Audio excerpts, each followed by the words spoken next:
जिस दिन कल्पना सोरेन जी अपनी राजनीतिक कदम को झारखंड के धरती में रखे, गिरिडीह लोकसभा क्षेत्र गई, उस दिन भी स्वर्गीय दुर्गा सोरेन जी का अपमान हुआ है। घर से अलग थलग सम्मान नहीं मिला। ऐसे में मुझे काम करने के लिए काफ़ी दिक्कतों का सामना करना पड़ा। जेएमएम का कहीं कोई अस्तित्व ही नहीं रह गई है, क्योंकि सभी भ्रष्टाचार में लिप्त हो गए हैं। ये झारखंड अभी तक अंधेरे में डूबा हुआ है। हमको इस अंधेरे को उजाले में लाने के लिए ये बहुत बड़ा कदम उठाना पड़ा।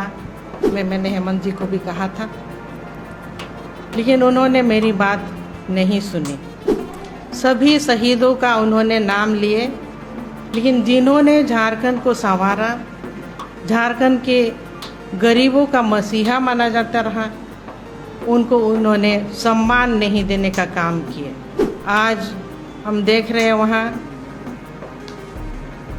दलालों का मनमानी चलता है। हर एक ज़िला में जब भी हम जाते थे दलालों से ही भेंट होती थी। जो यहाँ आदिवासी है, मूलवासी है, गरीब तत्व के लोग रहते हैं, चारों तरफ भ्रष्टाचार ही भ्रष्टाचार है। यहाँ लोगों का विकास कैसे होगा? ये मेरा जो निर्णय है, ये व्यक्तिगत निर्णय है, जो मुझे उस जगह पर बहुत पीड़ा और सम्मान नहीं मिलने की वजह से इतना बड़ा जो निर्णय मैंने लिया, ये अपनी खुद की निर्णय है। ये किसी तरह से ये नहीं समझा जाए कि राजनीतिक कोई षड्यंत्र है। ये मैं आप सबको बताना चाह रही हूँ। भारतीय जनता पार्टी में महिलाओं के सम्मान है, इसको मैंने यही देखा है कि यहाँ का विकास होगा तो सिर्फ मोदी जी के विचारधारा से ही विकास होगा।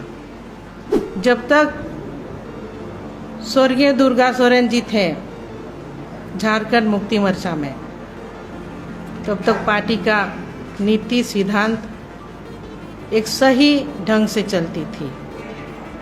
सब 19 तारीख को मैंने इस भारतीय जनता पार्टी के परिवार में, मोदी जी के इस विशाल परिवार में मैंने योगदान दिया।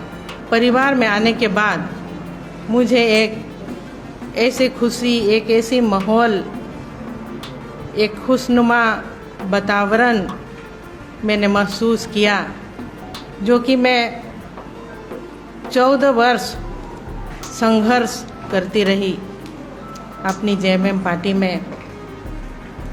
मुझे वो सम्मान नहीं मिल पाया जिसकी मैं हकदार थी। जेएमएम के पार्टी में मैंने कदम रखा था, जो अपनी घर की पार्टी और अपना परिवार का पार्टी, अपना सभी संगठन को मैंने अपने परिवार जैसे माना और देख के चला। लेकिन उनकी जो सपना है, उस पार्टी में भी मैंने पूरा नहीं कर पाया।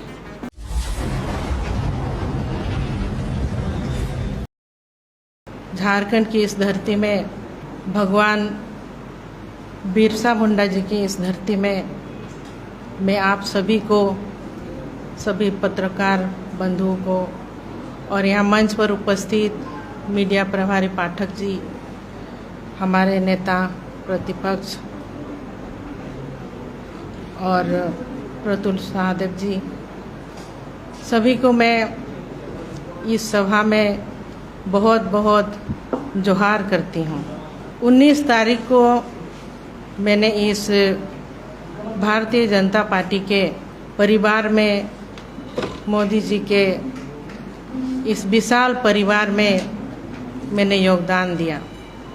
और इस परिवार में आने के बाद मुझे एक ऐसी खुशी, एक ऐसी माहौल, एक खुशनुमा वातावरण मैंने महसूस किया, जो कि मैं 14 वर्ष संघर्ष करती रही अपनी जेएमएम पार्टी में। मुझे वो सम्मान नहीं मिल पाया जिसकी मैं हकदार थी। मेरे पति स्वर्गीय दुर्गा सोरेन जी और मेरे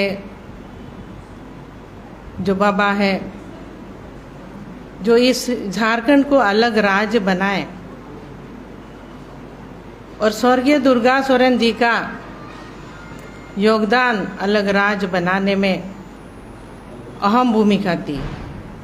पूरे झारखंड की संगठन, पूरे झारखंड का विकास, यहाँ के आदिवासी मूलवासी, वंचित, शोषित, अल्पसंख्यकों का विकास कैसे हो, उसके लिए ये झारखंड अलग राज्य बनाया गया।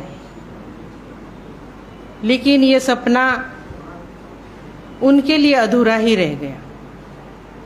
उनकी सपना को पूरा करने के उद्देश्य से मैं इस पार्टी में जेएमएम के पार्टी में मैंने कदम रखा था, जो अपनी घर की पार्टी और अपना परिवार का पार्टी, अपना सभी संगठन को मैंने अपने परिवार जैसे माना और देख के चला।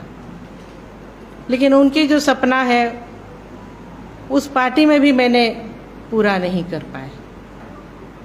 उनके निधन के बाद मुझे जो पीड़ा और मुझे जो मेरे बच्चों को, मैंने छोटे छोटे बच्चे थे, किस तरह से पाले हैं वो मैं खुद ही जानती हूँ। और वैसे स्थिति में पार्टी में काम किए, लेकिन हमको और मेरे बच्चों को कई ऐसे पीड़ाओं का सामना करना पड़ा। घर से अलग थलग, सम्मान नहीं मिला। ऐसे में मुझे काम करने के लिए काफ़ी दिक्कतों का सामना करना पड़ा। शुरुआत में बाबा जब उनकी तबीयत ठीक थी तो हमको और मेरे बच्चों को देखा करते थे, लेकिन अब उनकी जो शारीरिक स्थिति उतनी ठीक नहीं है, जिसके कारण काफ़ी तकलीफ़ों का सामना करना पड़ा। और हमको ये एक बहुत बड़ा निर्णय आज का डेट में लेना पड़ा। ये मेरा जो निर्णय है, ये व्यक्तिगत निर्णय है, जो मुझे उस जगह पर बहुत पीड़ा और सम्मान नहीं मिलने की वजह से इतना बड़ा जो निर्णय मैंने लिया, ये अपनी खुद की निर्णय है। ये किसी तरह से ये नहीं समझा जाए कि राजनीतिक कोई षड्यंत्र है, ये मैं आप सबको बताना चाह रही हूँ। और जो मैं ये कहना चाहूँ कि मोदी जी का ये इतना बड़ा विशाल परिवार में मेरा आना, मोदी जी ने जिस तरह से देश और दुनिया में हमारे इंडिया का नाम को रोशन करने के लिए एक बहुत बड़ा बीड़ा उठाए हैं, उसी उद्देश्य को लेकर के हमारे झारखंड का जो विकास है, तो मैंने यही एक रास्ता चुना है कि यहाँ का विकास होगा तो सिर्फ मोदी जी के विचारधारा से ही विकास होगा। कई ऐसे कामों को जो मैं झारखंड मुक्ति मोर्चा में रह करके भी नहीं करने पाई, उन कामों को मैं आप सबके सामने में बताना चाहूँगी। आदमगढ़ प्रतिमा जो मैं जामा मोड़ में कई साल से लगाना चाह रही थी, उसमें मैंने हेमंत जी को भी कहा था, लेकिन उन्होंने मेरी बात नहीं सुनी। इतनी सालों तक सिर्फ मैं संघर्ष ही करती रही। ये बहुत बड़ी पीड़ा है मेरे लिए, क्योंकि मेरे पति जो झारखंड को संवारने का काम किए, उनका इस राज्य में पार्टी के द्वारा कोई सम्मान नहीं किया गया। और मैंने कई बार उनके सामने अपने बातों को रखी कि उनकी मौत कैसे हुई, उसकी जांच होनी चाहिए। पर इसको भी उन लोगों ने ध्यान नहीं दिया और मेरी बातों को अनसुनी करते रहे हमेशा। तो ये बहुत बड़ा मैटर है। आज तक लोग जानना चाहते हैं कि उनकी मौत कैसे हुई, इसमें जांच की आवश्यकता है। और जिस दिन कल्पना सोरेन जी अपनी राजनीतिक कदम को झारखंड के धरती में रखे, गिरिडीह लोकसभा क्षेत्र गई, उस दिन भी स्वर्गीय दुर्गा सोरेन जी का अपमान हुआ है। सभी शहीदों का उन्होंने नाम लिए, लेकिन जिन्होंने झारखंड को संवारा, झारखंड के गरीबों का मसीहा माना जाता रहा, उनको उन्होंने सम्मान नहीं देने का काम किए। ये बहुत बड़ा अन्याय है, अपमान है कि स्वर्गीय दुर्गा सोरेन जी का अपमान मैं बिल्कुल भी बर्दाश्त नहीं करूंगी। और जिस तरह से आज भारतीय जनता पार्टी में हमारे यशस्वी प्रधानमंत्री महिलाओं को, आधी आबादी को, नारी शक्ति को जिस तरह से सम्मान देते जा रहे हैं, उसको देखते हुए आज हम ये निर्णय लिए, बहुत सोच समझ करके। जिस तरह से महामहिम राष्ट्रपति उड़ीसा की एक छोटे से गांव से आती है, उनको एक सर्वोच्च पद पर बैठाने का काम किए, प्रथम नागरिकता का दर्जा देने के काम किए और लोकसभा और राज्यसभा में जिस तरह का 33% आरक्षण को पास किया गया, एक आधी आबादी महिलाओं को आगे आने वाले दिन में सशक्तिकरण के लिए एक बड़ी मिसाल है। इसको देखते हुए सम्मान है तो सिर्फ भारतीय जनता पार्टी में महिलाओं के सम्मान है, इसको मैंने यही देखा है। जब तक स्वर्गीय दुर्गा सोरेन जी थे झारखंड मुक्ति मोर्चा में, तब तक पार्टी का नीति सिद्धांत एक सही ढंग से चलती थी। आज उनके नहीं रहने पर सभी इस सिद्धांत और मूल भावनाओं से भटक गए हैं। आज हम देख रहे हैं वहाँ दलालों का मनमानी चलता है। हर एक जिला में जब भी हम जाते थे दलालों से ही भेंट होती थी। अब ऐसे में झारखंड की धरती के हमारे जो यहाँ आदिवासी है, मूलवासी है, गरीब तत्व के लोग रहते हैं, चारों तरफ भ्रष्टाचार ही भ्रष्टाचार है। यहाँ लोगों का विकास कैसे होगा? ये झारखंड अभी तक अंधेरे में डूबा हुआ है।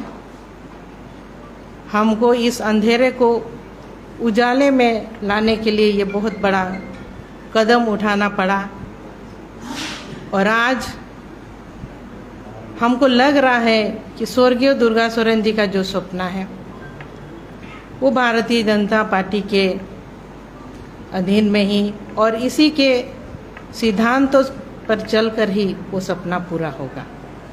सपना है, उम्मीद है, सभी 14 के 14 लोकसभा सीटों में कमल का फूल खिलेंगे और मोदी जी इस तरह के प्रयासरत है, दिन रात पूरा इंडिया के भ्रमण कर रहे हैं। तो जरूर आने वाले दिनों में जल्द से जल्द हमारे जो 400 पार का गणित है वो बैठेगा। सभी को धन्यवाद। जय हिंद, जय झारखंड। यहाँ पे बीजेपी ने आपके इलाके दुमका से कौन प्रत्याशी होगा, पहले नाम था हेमंत जी का, लेकिन अब चर्चा है कि स्टीफन मरांडी वहाँ से मैदान में हैं। अब मैदान में जो भी हो, मुकाबला हमसे होगा तो जीत कमल की ही होगी, कमल फूल की ही जीत होगी। हम कह चुके हैं जेएमएम का कहीं कोई अस्तित्व ही नहीं रह गई है, क्योंकि सभी भ्रष्टाचार में लिप्त हो गए हैं। जेएमएम भी दुर्गा सोरेन जी के फोटो के साथ होगी सीता जी, जेएमएम भी दुर्गा सोरेन जी के फोटो के साथ ही चुनावी मैदान में होगी। वो सब दिखावा है, क्योंकि हम कह चुके हैं कि अब पार्टी का जो सिद्धांत है, नीति, सब कुछ बदल चुका है। अब सभी भ्रष्टाचार में लिप्त हो गए हैं, सभी दलाल किस्म के लोग उसमें कब्जा करके बैठे हैं, तो यहाँ किसी का चलने वाला नहीं, सिर्फ कमल ही कमल फूल खिलेंगे। अच्छा सीता जी, आपने 14 साल का जिक्र किया, तो आपको नहीं लगता है कि 14 साल काफी लंबा वक्त था और ऐसे में आपने नहीं सोचा कि ऐसा कदम उठाए, आपने अभी ही सोचा ये कदम उठाए? देखिए, 14 साल एक काफ़ी लंबा समय है और मेरा नाम सीता है, और शायद मैंने अब हमको कभी लगा भी नहीं था कि ये 14 साल मेरे लिए एक संघर्ष जो है कि अब ये संघर्ष समाप्त हो जाएगा, ये मैंने सोचा भी नहीं था और ये ऐसा हुआ है। तो मैडम, आपने कहा मेरे पति की मौत की जांच नहीं हुई, मैंने कई बार बात किया, तो क्या लगता था कि आपके पति की जो मौत हुई वो क्या मौत जो है वो बिल्कुल साजिश से शक के दायरे में है, और इसमें मैं कई बार मांग करती रही कि उनका जो मौत किस तरह से हुआ इसका जांच होनी चाहिए, लेकिन वहाँ मेरी बातों को सुना ही नहीं जाता था, जिसके कारण अब लंबा समय बीता। अब हम चाहेंगे कि न्याय हो मेरे साथ।